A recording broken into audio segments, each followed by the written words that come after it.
Indonesia telah menunjukkan minat serius dalam meningkatkan kemampuan drone militernya melalui akuisisi drone Akinci dan juga Anka dari Turki. Progres akuisisi ini mencakup beberapa tahapan penting, mulai dari negosiasi kontrak hingga persiapan teknis untuk integrasi dalam sistem pertahanan nasional. Drone Akinci yang dikenal dengan kemampuan tempur dan pengintaian canggihnya serta Anka yang memiliki daya tahan tinggi untuk operasi jangka panjang diproyeksikan akan memberikan keunggulan strategis bagi Tentara Nasional Indonesia. Langkah ini juga mencerminkan hubungan bilateral yang semakin erat antara Indonesia dan Turki dalam bidang pertahanan. Sementara itu, kemajuan dalam industri drone domestik Indonesia juga menunjukkan perkembangan yang signifikan. PT LAN, bagian dari konsorsium pertahanan Defense ID, telah menerima penyertaan modal negara sebesar 2 triliun rupiah. Dana ini akan digunakan secara khusus untuk pengembangan senjata tanpa awak, termasuk drone untuk keperluan militer. Penyertaan modal negara ini merupakan langkah strategis pemerintah Indonesia untuk mendorong kemandirian dalam teknologi pertahanan dan juga mengurangi ketergantungan pada impor alutsista. Dengan investasi ini, diharapkan PT LAN dapat mempercepat riset dan pengembangan drone lokal. Pengembangan drone oleh PT LAN mencakup berbagai aspek, mulai dari desain, manufaktur hingga pengujian operasional.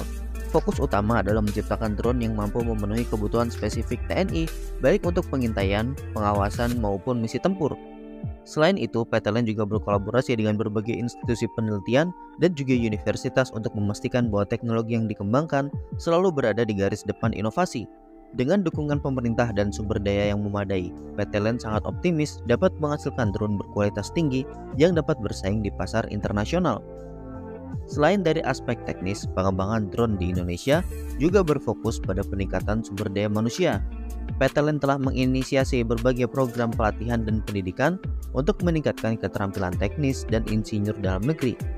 Program ini tidak hanya bertujuan untuk mencetak tenaga kerja terampil, tetapi juga mendorong inovasi dan kreativitas dalam industri drone. Dengan demikian, Indonesia tidak hanya menjadi pengguna teknologi drone, tetapi juga menjadi pemain aktif dalam pengembangan dan produksi teknologi ini. Investasi besar dalam industri drone ini diharapkan akan memberikan dampak positif jangka panjang bagi Indonesia. Selain meningkatkan kapabilitas militer, pengembangan drone juga memiliki potensi untuk diaplikasikan dalam berbagai sektor termasuk pertanian, pemetaan, dan penanggulangan bencana.